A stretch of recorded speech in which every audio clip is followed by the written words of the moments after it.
Thank you so much for making time for being here. And thank you for the hosts and the co-hosts. I'm really pleased to have the opportunity to share with you some of my thoughts. Actually, what I'm going to present is a little bit of a mix of different things that I've been looking at for a number of studies. So I'm mixing some of the work that I've done, as Jeremy was mentioning, on innovation in the informal economy, taking an opportunity to tell you a little bit about our fundings and about sort of the types of innovations that we found. And then I'll try and draw some connections with the emerging maker movement and the different modalities of innovation hubs that you find in the continent. So I'm not presenting one study per se, I'm just giving you a little bit of a flavor of different things that I've been working on. So this is the title, but yes, let's see what the slide says. I have to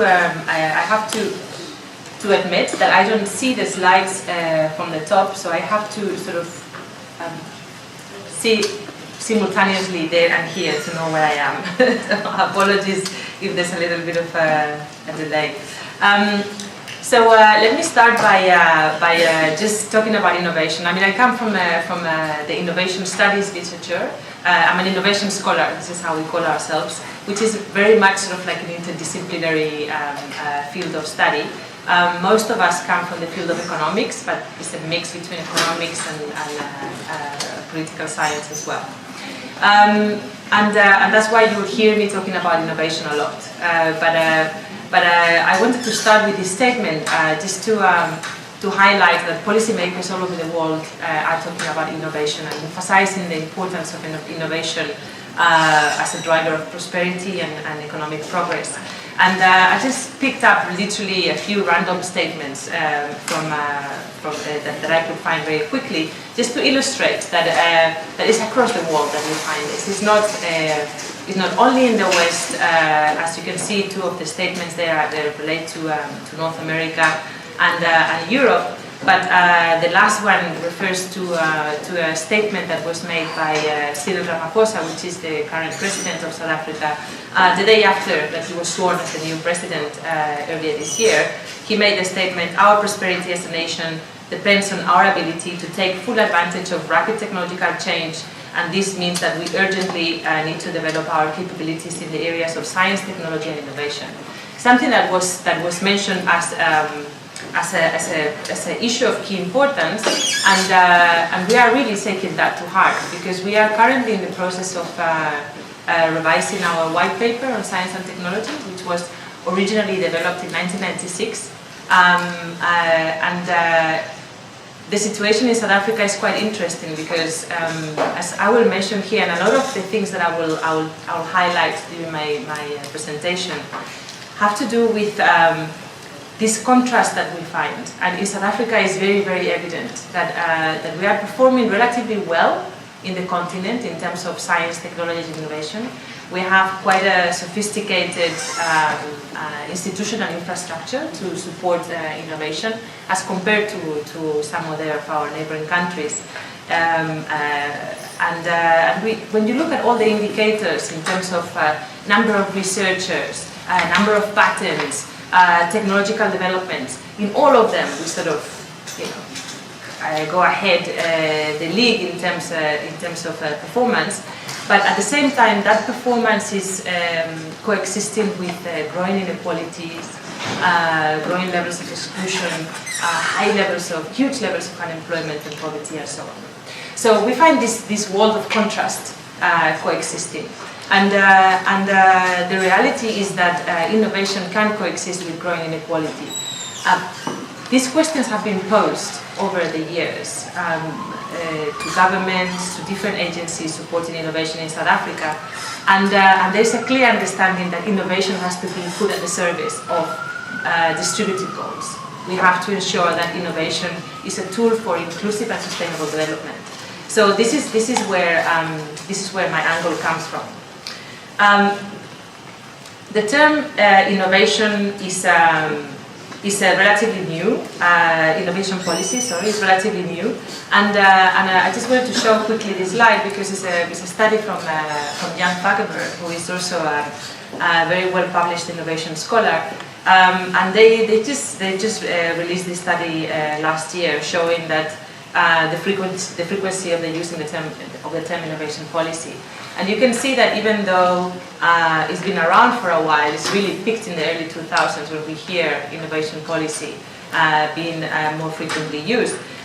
Doesn't mean that innovation policy didn't exist before, but perhaps it was labeled differently.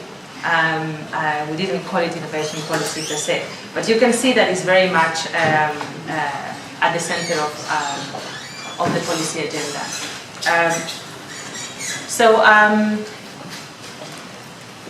So what is the connection between innovation and development? Why do we care so much about innovation? So pretty much we focus on the economic impact. So we hear how innovation is important to increase the productivity of firms. We link it usually to competitiveness. New firms are formed, therefore new employment is generated, even though the impact on employment is a little bit ambivalent. We are not sure whether it's going to wipe out. Artificial intelligence is going to destroy all our jobs, so it's going to create more. But in general, we see it as a tool to diversify economies and industrialize. However, there's more and more interest, as I mentioned, especially in the South African continent and the African continent, to use innovation to address social issues. So we are asking for the social impact. How is innovation changing the lives of people? Right? Especially those living in poverty or marginalized in different ways. So we want to see innovation as a tool to address social problems, to improve well-being and health, to generate opportunities for disadvantaged communities, to redress some of the spatial and geographical imbalances and so on. And even more, we are starting to think about how can we use innovation to address or to reduce some of the environmental impacts of economic and social activity that we engage in. And in this respect, we can see a lot of work that has been done on innovation and low carbon activities and conservation of natural resources and so on. And very quickly, I just want to mention these are the 17 SDGs that we have all subscribed to, including African countries, and the connection between this and innovation is something that we're still trying to unpack. But really, what these indicators are doing are trying to link our understanding of economic prosperity with people, dignity, justice, and ultimately the planet. Right? So the goals of innovation are becoming wider, broader, more complex to achieve. Africa is part of this trend and this concern.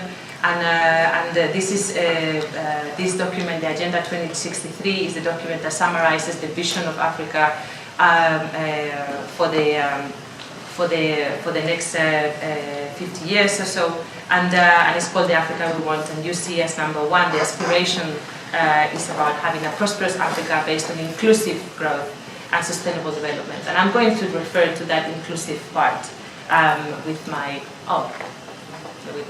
with my presentation. Sorry, I'm trying to coordinate two sets of slides here.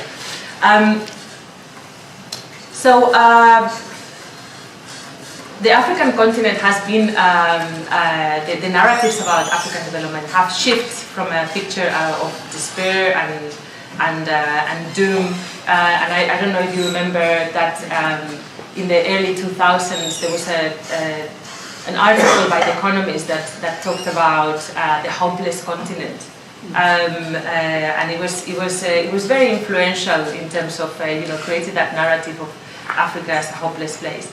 And then the narrative changed completely, and we had the same publisher describing Africa as Africa Rising, with a very, you remember, in 2011.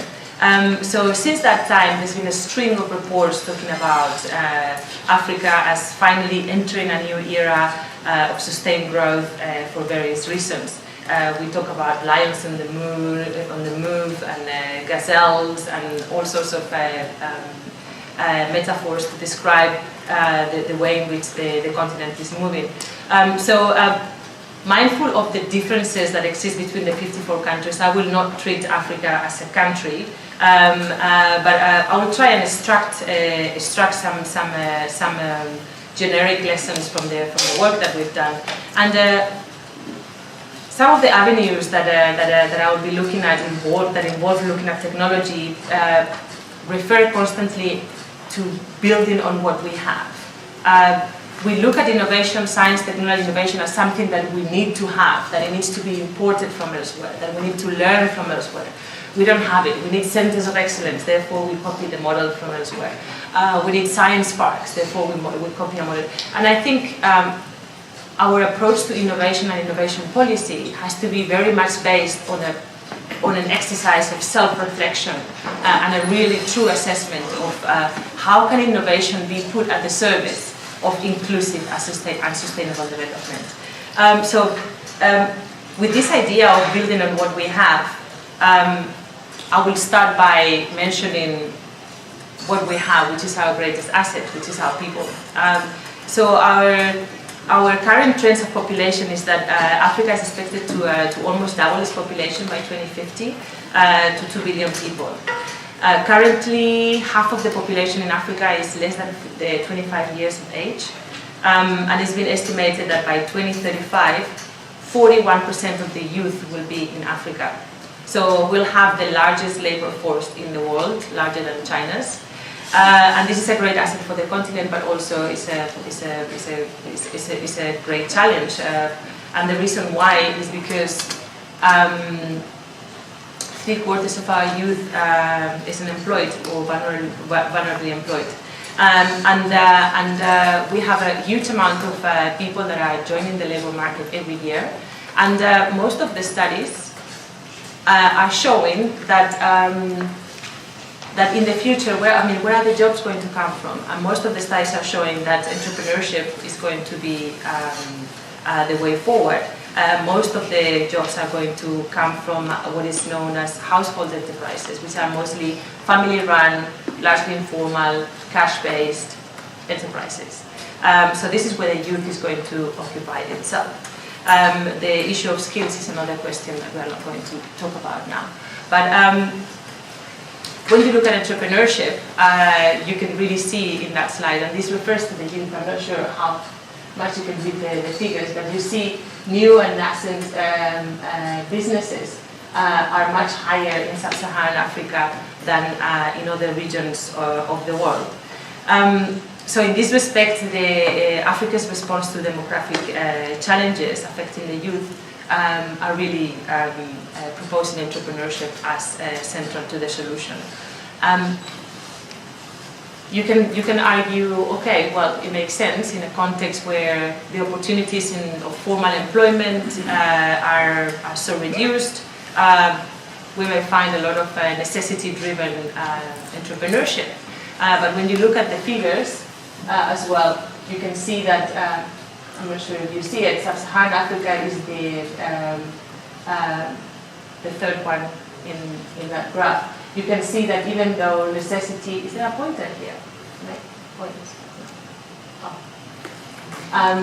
Necessity is the blue and the orange, and opportunity is the green and the dark blue. You can see that necessity entrepreneurs are not necessarily higher as a proportion to total entrepreneurship as compared to the other regions. In fact, you find a larger proportion of necessity entrepreneurs in regions such as non-European Union.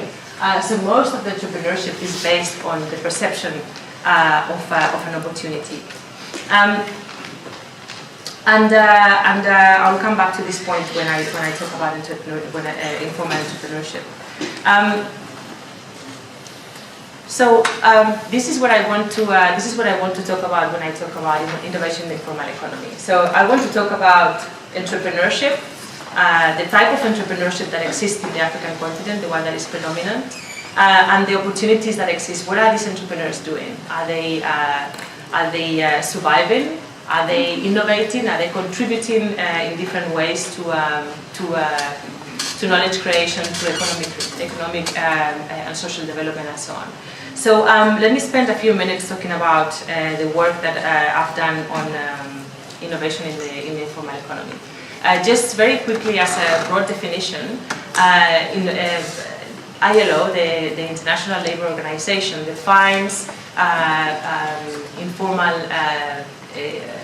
economy as all economic activities by workers and economic units that are in law or in practice not covered or sufficiently covered by formal arrangements. This is a very general definition, and I won't go into the details and differences between informal employment, informal enterprises, and informal economy.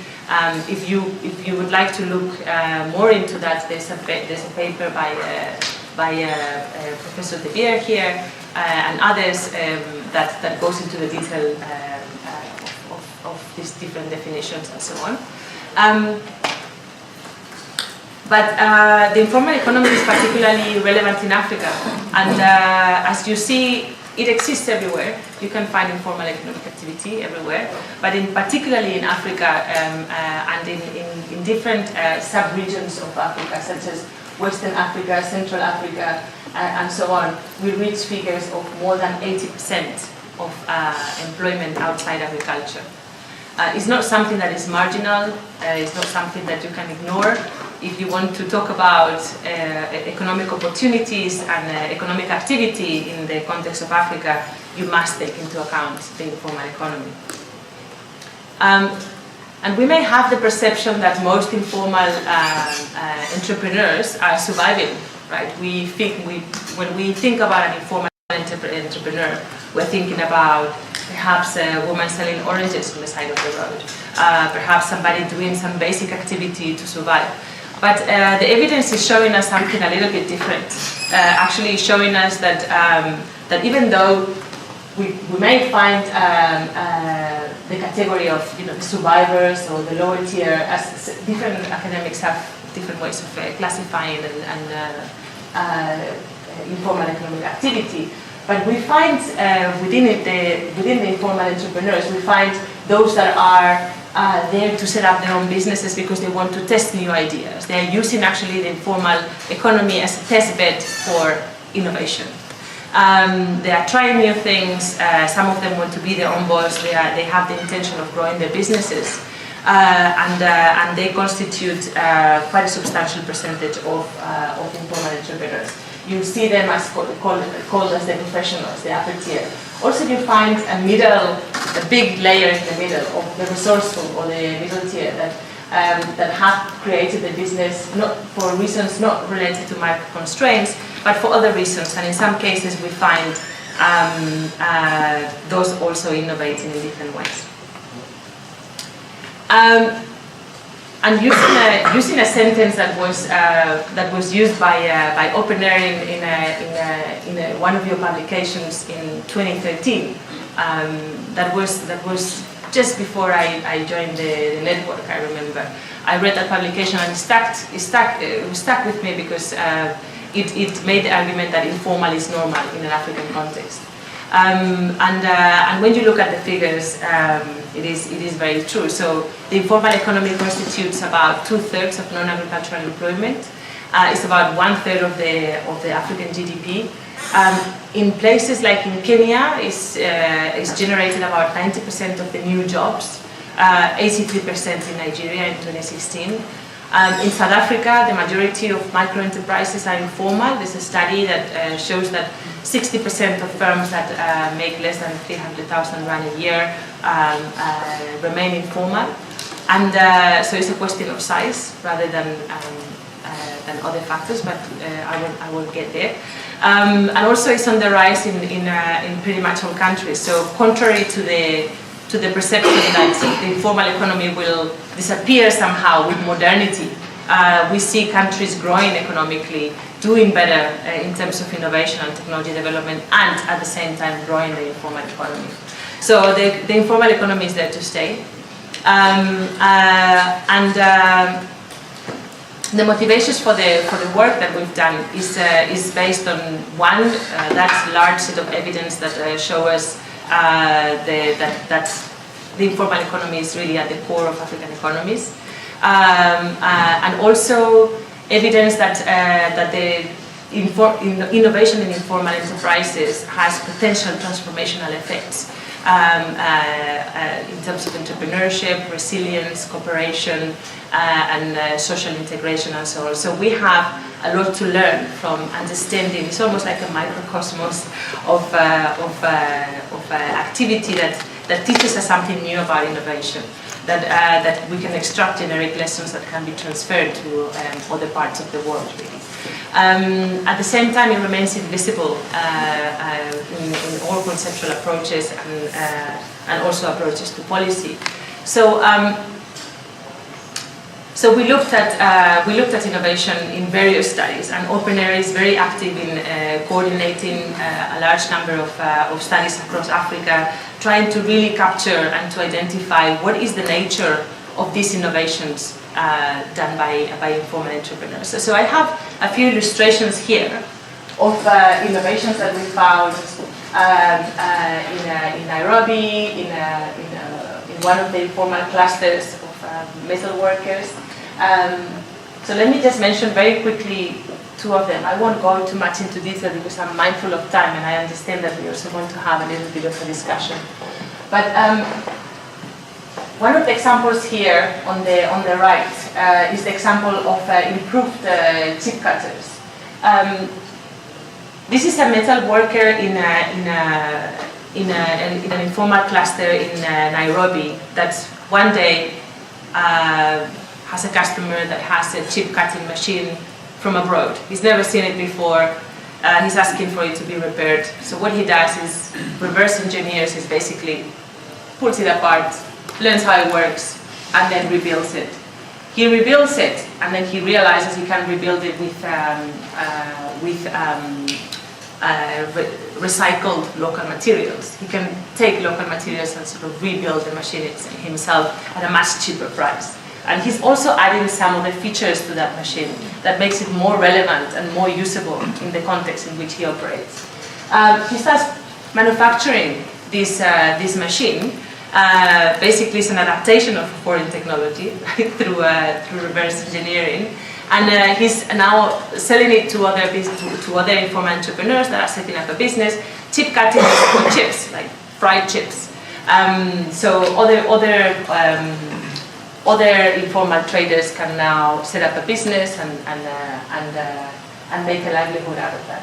So something like this is a technological innovation. We may have something in mind when we think about technological innovation. We may think about nanotechnology, biotechnology, building satellites, aerospace. But the reality is that these kind of innovations have a huge transformational impact in the livelihoods of people.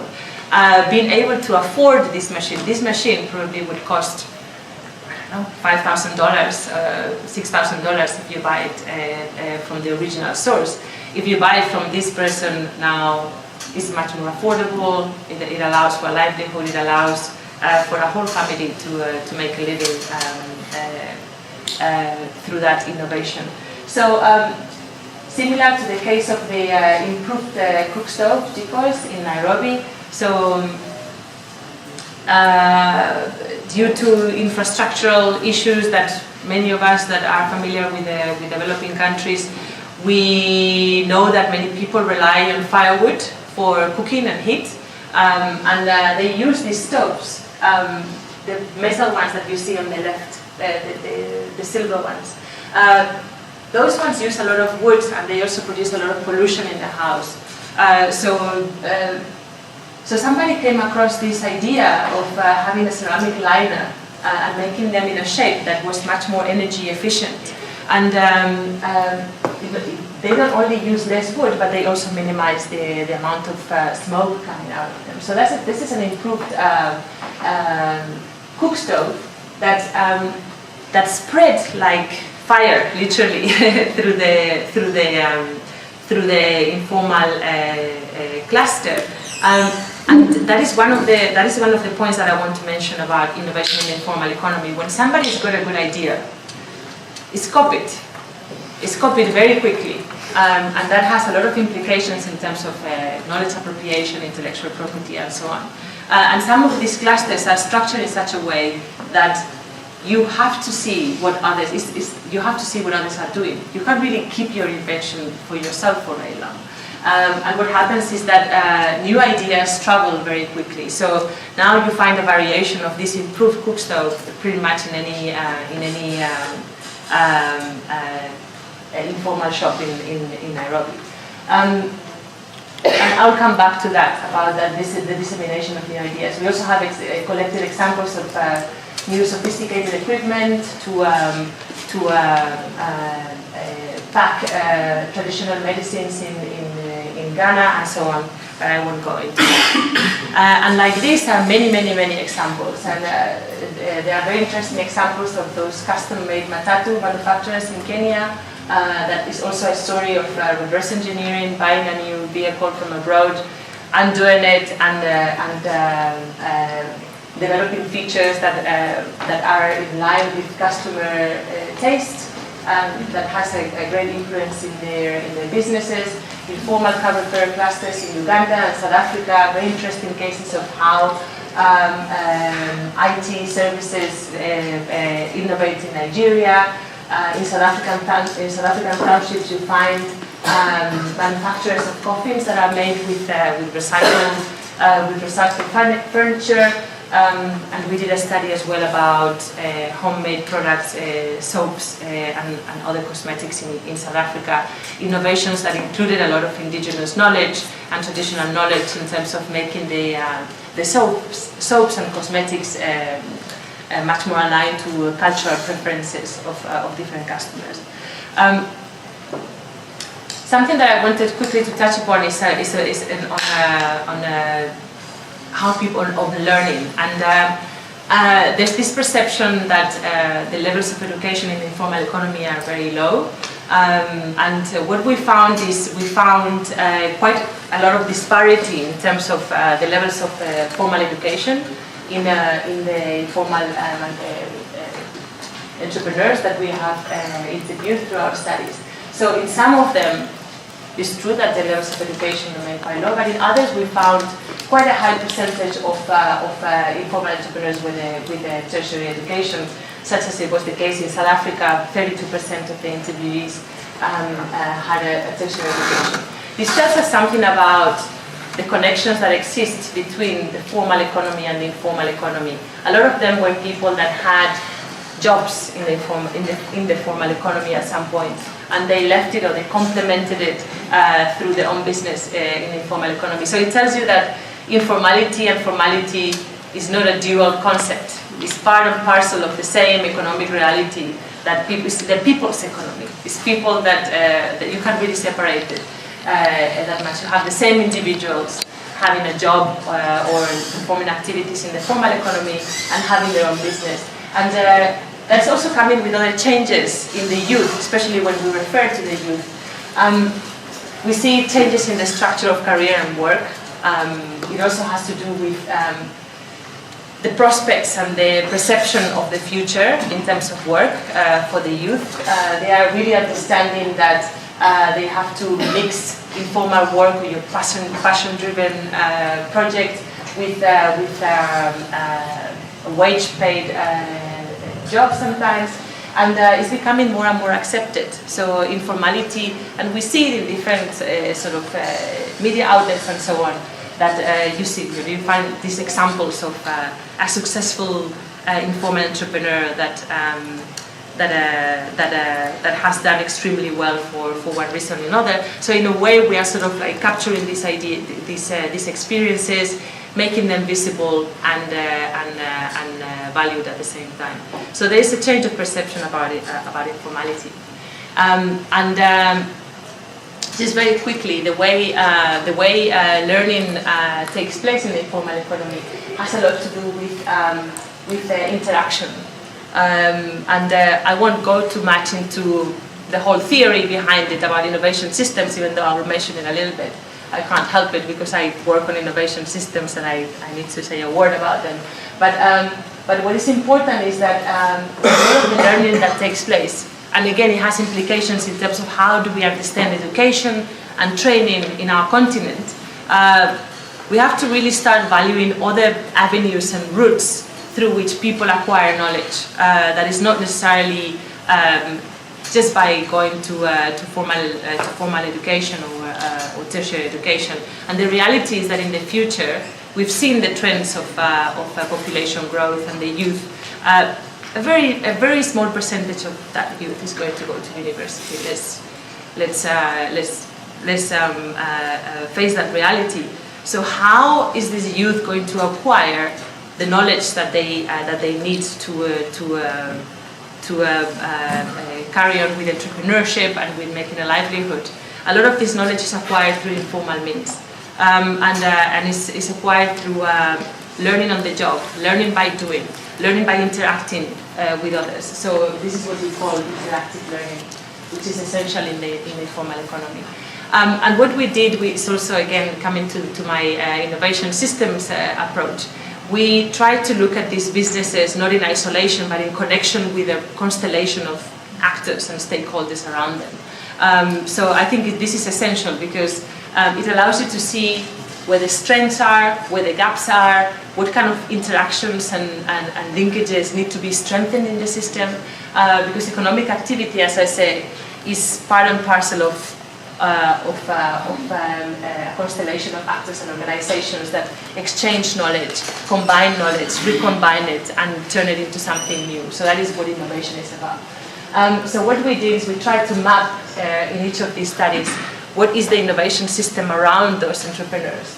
And we found the connections between informal manufacturers and formal manufacturers, the formal suppliers, informal retailers and so on, and also with other organizations, education organizations, knowledge transfer organizations, representation organizations and so on. And also through qualitative analysis we were able to assess the strength of each of those arrows.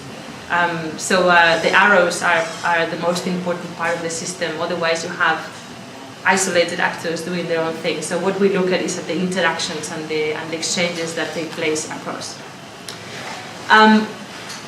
So even though those connections were extremely important, they didn't happen as much as we would like to see. So we saw that even though informal entrepreneurs perform innovation as part of a system, exchanging knowledge with other actors, we saw that still that was one of the limitations that was reported by one of our studies. So in this study, for instance, that we did in 4 African countries in 7 subsectors, 74% of the respondents indicated that they didn't find it easy to get business support from outside institutions.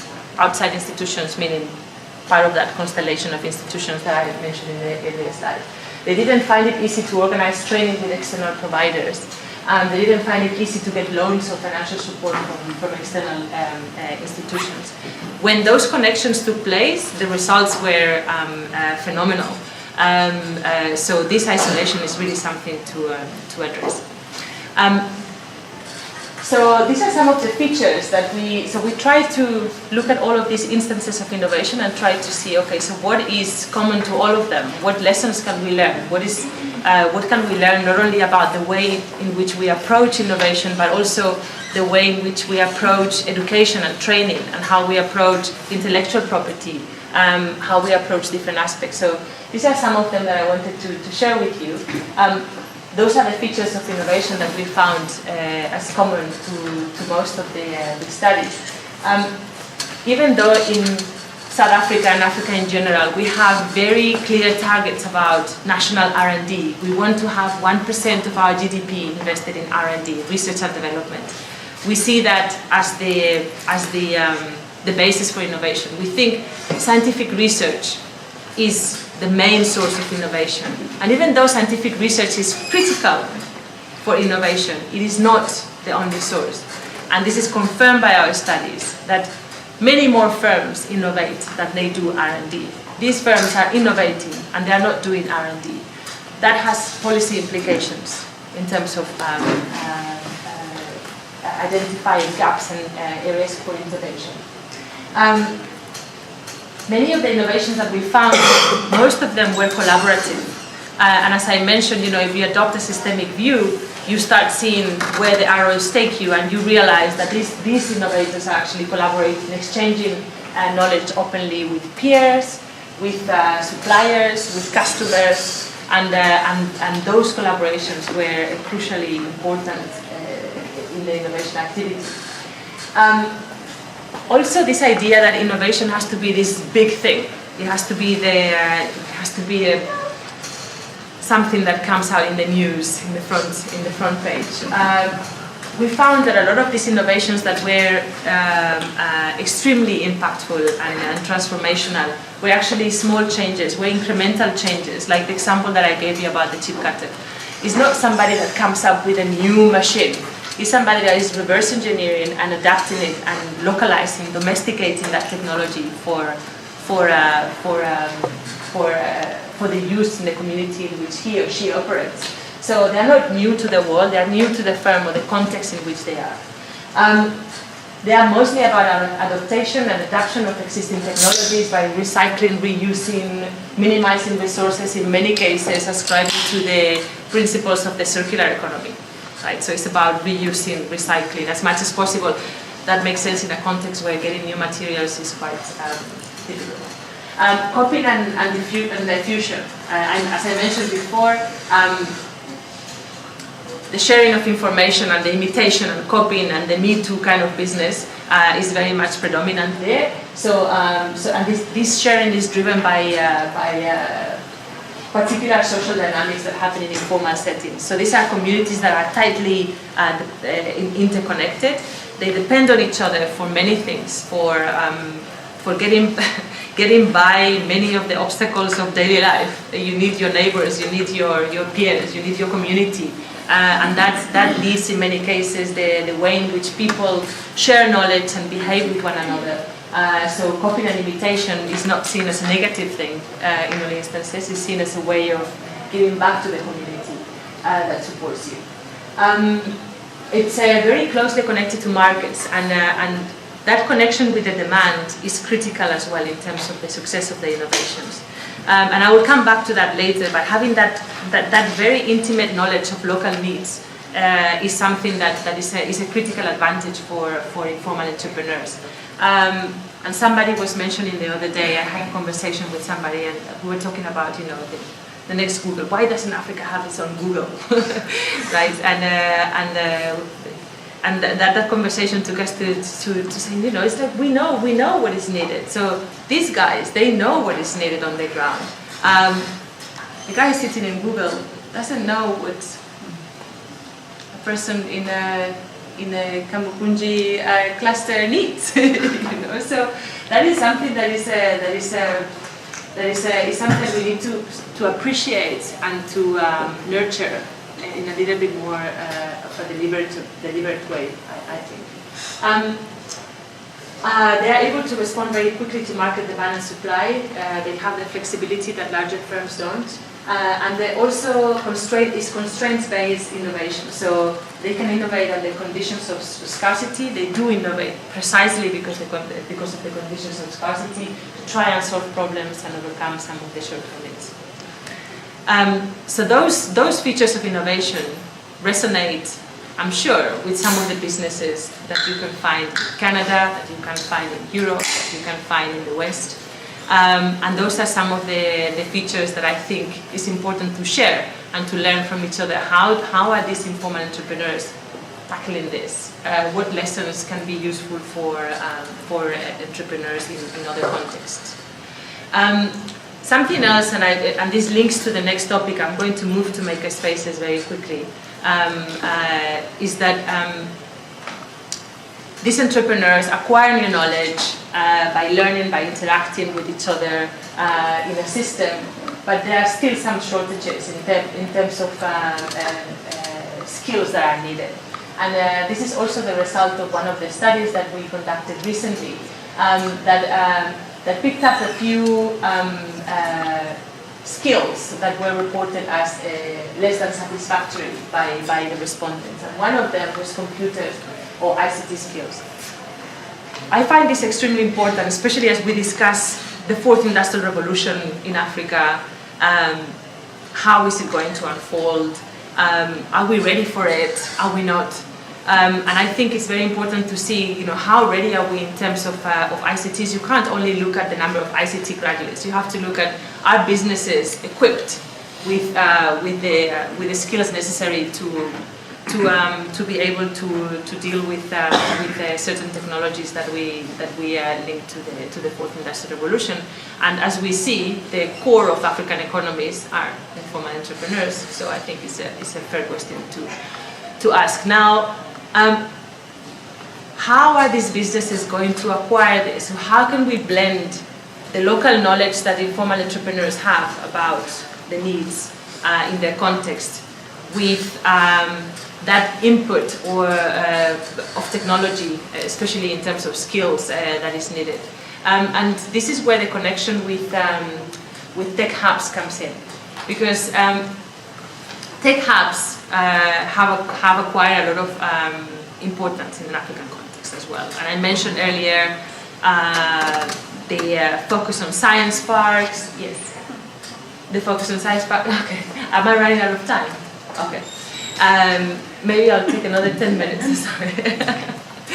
Focus on science parks and others. And I think it's important to understand that supporting or promoting innovation hubs has many different modalities, and there are different forms of doing that. So I wanted to share with you a few slides on this. This is a study that came out this year that has identified 442 tech hubs in the continent. They are quite young, about 5 years old on average, and they are growing very fast. And about 12% of them are what we call co-creation hubs. They were in 2016. By 2018, we have 26% of them as co-creation hubs. Those are very much linked to the studies that we're doing on makerspaces, co-creation spaces. So we did a study that looked at different varieties of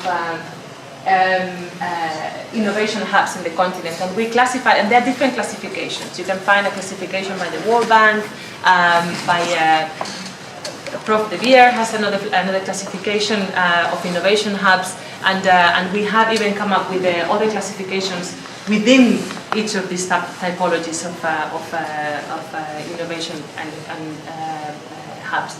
But this is the one that we came up with in this study, and we differentiate between traditional science parks, activity-based innovation centers, and third-generation co-creation models. Traditional science parks, I'm sure you all know how they look like. They are your state-of-the-art infrastructure, trying to attract these high-tech businesses, and they require large amounts of capital investment, and they're usually driven by government.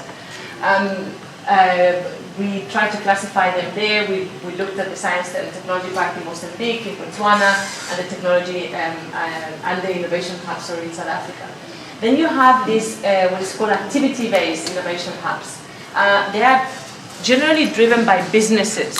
So they try to respond to business needs. Rather than focusing so much on infrastructure, they're usually located in the middle of the city, and they try to provide with value-added services for businesses. And then you have the third type, which is the co-creation model.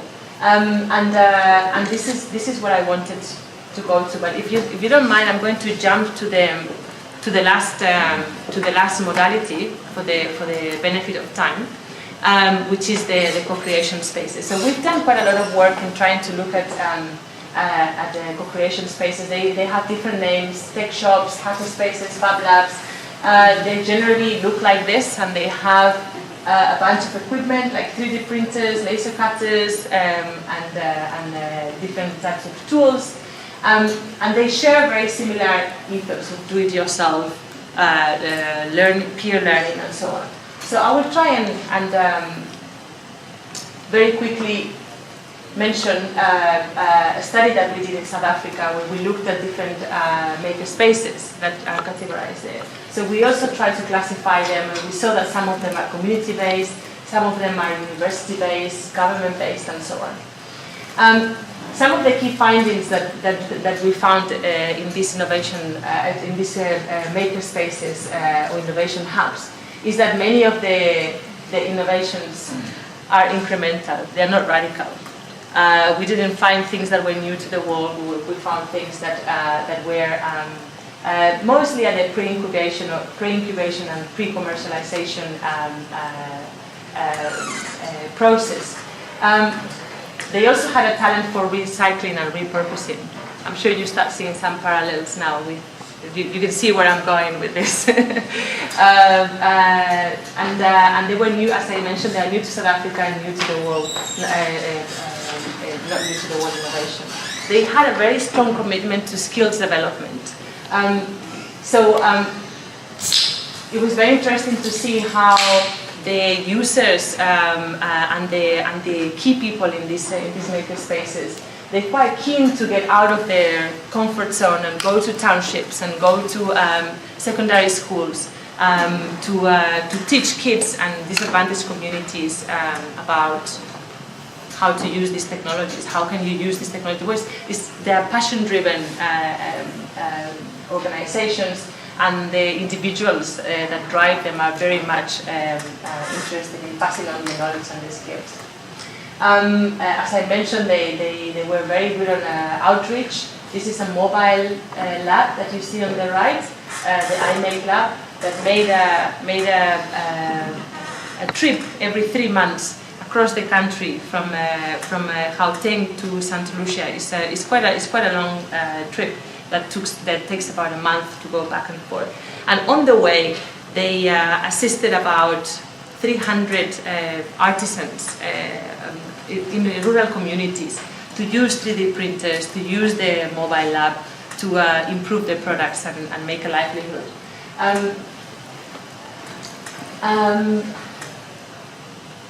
The people populating these makerspaces had a very strong tendency to collaborate. They were driven by passion for learning and sharing knowledge, and they adhered to the principle of openness. And you could see that they were starting to collaborate with others, not only nationally but also internationally as part of this global maker movement. So some of the features of innovation and learning that we found in the makerspaces were the prevalence of peer-to-peer learning, based on this idea that there's no superior knowledge, knowledge is complementary. You have something that I don't know, I know something that you don't know. So let's share, let's learn from each other. Skills development through collaboration. I mentioned about outreach, the importance of networking, and entrepreneurship. So this is where, and we started to see coming out from these makerspaces some interesting examples of startups that were blending technological knowledge with this deep understanding of local needs to provide solutions. And there are some very interesting examples of enterprises that have emerged from that merger of those two things. Knowing not only the technology, but also having a very intimate and good understanding of local needs. So just to conclude, these are my final reflections. Informal entrepreneurship has to be seen as a very valid and useful route for entrepreneurship and employment for the youth in an African context. It has to be seen as a valuable asset. At the moment, we are not there yet, unfortunately. Informality is seen as something that has to. We still stuck with this discourse of formalization before knowing what the challenges are. So we need to move away from a single discourse of formalization to really trying to understand informal entrepreneurs as entrepreneurs that have particular challenges, that have particular assets, and try to build up and scale up what they're doing. They do have a very deep understanding of social needs, and they engage in this process of interactive learning and innovation.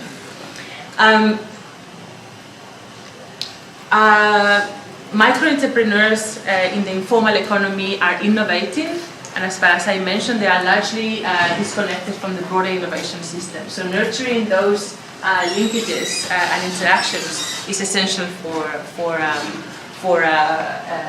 the promotion of innovation in the informal economy. And then the possibilities to scale up are reliant on these successful partnerships, particularly actors in the system that have a similar ethos, a similar way of operating, where learning from each other, sharing, collaborations are prime. And one of those actors in the innovation system are the co-creation innovation hubs, or the makerspaces that I've just mentioned. And I think that's my final slide. Sorry, I took a little bit longer. Thanks.